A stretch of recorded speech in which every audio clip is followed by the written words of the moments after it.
ya tenemos una campaña lanzada y también yo tengo un privilegio, ¿no? Porque siempre digo que si esta profesión que abracé ya siendo muy adulta, me da el privilegio de a veces hacer esas entrevistas bueno, que después las atesoro entre esos momentos que guardo en mi corazón y en mi memoria.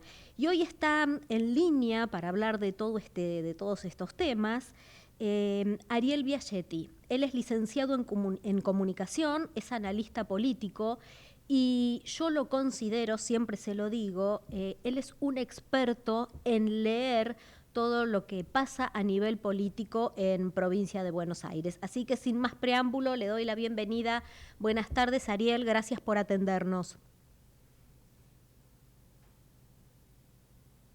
Gracias, Guillermina. Muy buenas tardes y como siempre muy amable por tu generosidad en la presentación. No, sabes que es así. A la hora de... a ver, yo le voy a contar a la gente. El día que se cerraban las listas, el día anterior, ¿a quién le mandé mensaje para ver cómo venía el tema de cierre de listas? Ariel Biagietti. Si hay alguien que conoce la provincia, ese es él. Ya con las listas cerradas, ¿qué mención te merece este cierre, Ariel? Bueno, primero me llama mucho la atención lo ocurrido en el cierre mismo de las listas en la provincia de Buenos Aires con la inusual, llamativa situación que se generó a partir de un corte de energía a la hora de presentación de las mismas, ¿no? Justo en ese momento el justicialismo no tenía cerradas las listas, no había ningún punto de encuentro posible para poder presentar las mismas.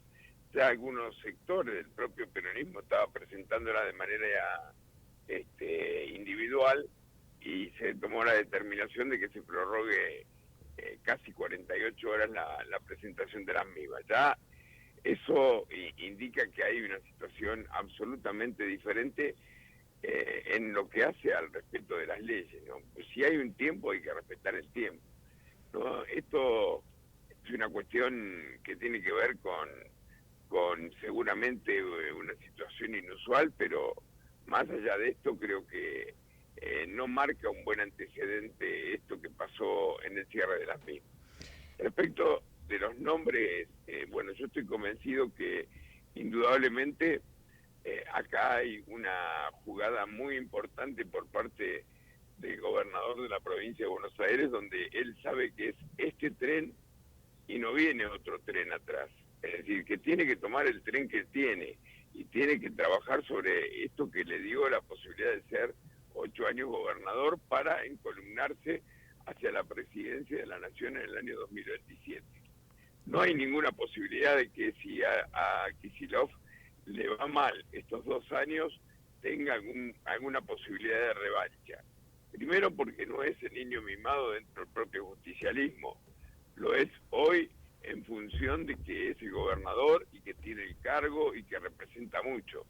Pero sin el cargo y sin ello, quizá pase a ser una especie de un Scioli del 2015. A ver, para entenderlo bien. Scioli perdió la gobernación, Sí. perdió la posibilidad de ser presidente de la nación, y si te he visto, a ti quieren conocerte cara pálida, se dice en el interior muchas veces, ¿no?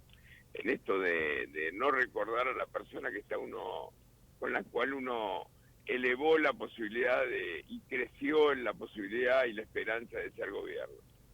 Por eso me parece que lo que trató de hacer Kicillof es afianzar su poder dentro del ámbito territorial, colocando diputados y senadores provinciales, tratando de dejar en manos propias la primera y la tercera sección electoral de la mejor manera posible y jugando todas sus fichas a la vicegobernadora de la provincia, ¿no? Ese me parece que es lo más profundo que ha hecho en este momento Kicillof. Él quiere ganar sí o sí, cueste lo que cueste la tercera, con Magario. Y allí es donde toma posición bien, pero bien firme. La primera gran jugada la hizo cuando tomó la determinación de abrir las elecciones, ¿no? Por primera vez Sí. desde hace 40 años se van a hacer desdobladas en la provincia de Buenos Aires. Por un lado se van a elegir los candidatos a legisladores provinciales, concejales y consejeros escolares, y por otro se va a hacer la de diputados nacionales. Ahora, Ariel, analizando un poco al otro contrincante, ¿no? Más allá de que hay varios partidos, yo, por ejemplo, días pasados miraba lo que había publicado Karina Milei en la red social X. Ella decía, bueno, vinimos a ponerle fin a una era, a romper con todo lo que condenó a la provincia de Buenos Aires al atraso, la miseria, etcétera, etcétera. Vinimos a destruirlo. Palabras más, palabras menos, ese era el mensaje. Pero tenemos a un Ritondo con ella. Entonces, ¿cómo lees vos el armado de La Libertad Avanza en esta asociación con el PRO? Lo que le va a pasar al gobierno en el ámbito provincial es la misma situación que le ocurrió a Vidal y a Macri en el 2017, aún teniendo la gobernación de la provincia, lo cual era muchísimo más complicado. Todos sabemos que el conurbano de la provincia, cuando se sientan a armar, todos sabemos que en el ámbito de la provincia de Buenos Aires el conurbano es preferentemente, históricamente, un bastión del justicialismo. Sí. Esto lo sabemos absolutamente todos y es el lugar más difícil de poder penetrar con cualquier otra fuerza política. Entonces, dentro de ese ámbito, el gobierno nacional hace una jugada muy interesante para ellos, que es sí o sí tratar de rescatar lo que más podían de lo que fue el aparato del PRO que le sirvió a Vidal para ser gobernadora.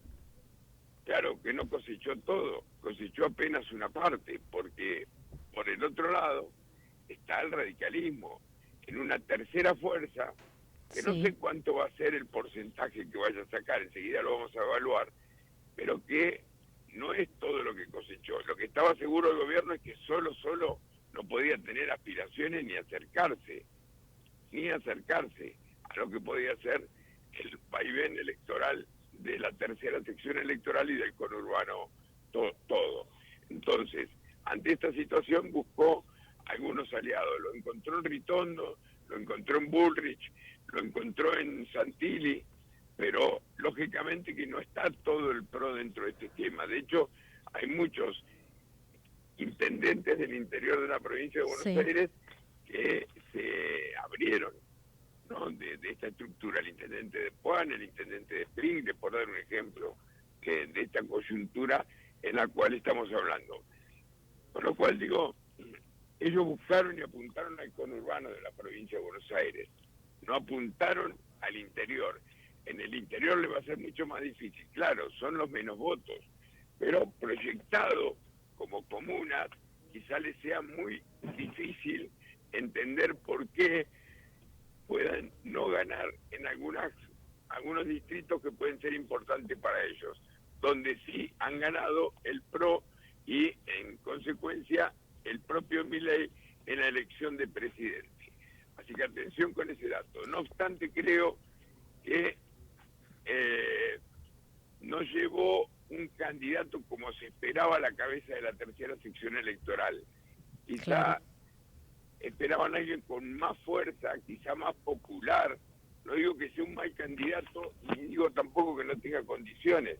Digo simplemente que se esperaba un candidato más popular o que tenga una mayor penetración en el conurbano bonaerense. Sí, mayor grado de conocimiento. Al menos uno dice, cuando quiere ser candidato, lo primero es que te conozcan. Por eso también toda esta tendencia de que influencers, artistas y demás se hayan volcado a la política. Pero absolutamente. Ariel, absolutamente. Y ya para terminar, no te voy a poner en situación de que des resultados porque sos prudente, pero tenés muchísimas elecciones encima y un recorrido de análisis político, como dije hoy, impecable. ¿Qué poder aventurarnos para el 7 de septiembre? Mira, yo siempre digo que las encuestas son la foto del día, es la foto del momento, con lo cual decir hoy lo que puede pasar en septiembre es muy apresurado. Yo te diría lo que puede pasar hoy si las elecciones son hoy. ¿Qué pasaría hoy? A ver. Mi sensación de lo que podría ser hoy, digamos. ¿Qué pasa si hoy precisamente se hacen o se llevan adelante las elecciones?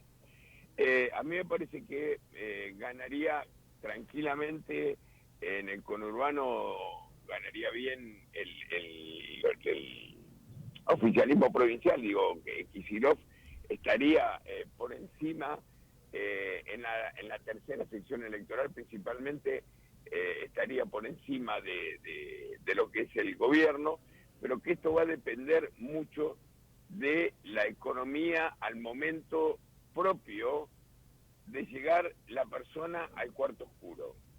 Si vos, la persona al cuarto oscuro llega un día donde en la semana le aumentaron el aceite, le aumentaron el pan, le aumentaron, vos Sí, hablabas antes de mi presentación, el tren, el combustible, y tenés todas esas cosas. Bueno, yo particularmente creo que esa situación complicaría la elección del gobierno. Hoy el bastión más importante que el gobierno tiene consigo es el respaldo de que no hay una inflación que no le deje dormir a la gente. claro. Pero la situación de esperanza que tiene esa persona que inclusive quizá no lo haya votado, que inclusive aún no lo haya votado, y mucho más aquel que lo votó, al gobierno, la pregunta es, ¿hasta cuándo lo espera? Claro. Porque bajó la inflación. Es cierto que no está preocupado porque se dispara el dólar. Se abrió un abanico de cosas importantes, como por ejemplo que no se le disparan los precios día a día, o que el salario no está perdiendo contundentemente frente a la inflación. Y digo que está ganando y le está perdiendo. Digo, no está perdiendo contundentemente, por lo menos.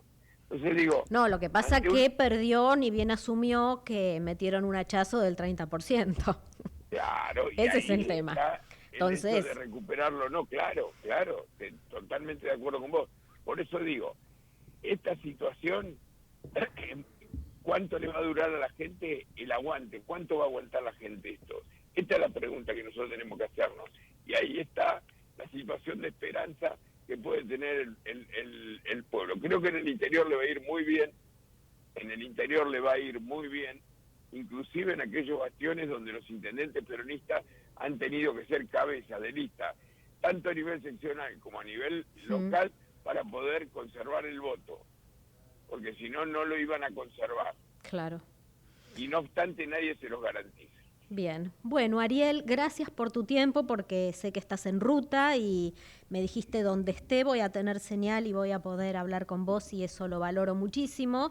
Y bueno, y después de las elecciones de septiembre te estaremos llamando para tener nuevamente tu mirada que es muy valiosa. Con mucho gusto, a disposición como siempre. Gracias, Guillermina. Gracias a vos. Era el licenciado en comunicación y analista político Ariel Biagetti.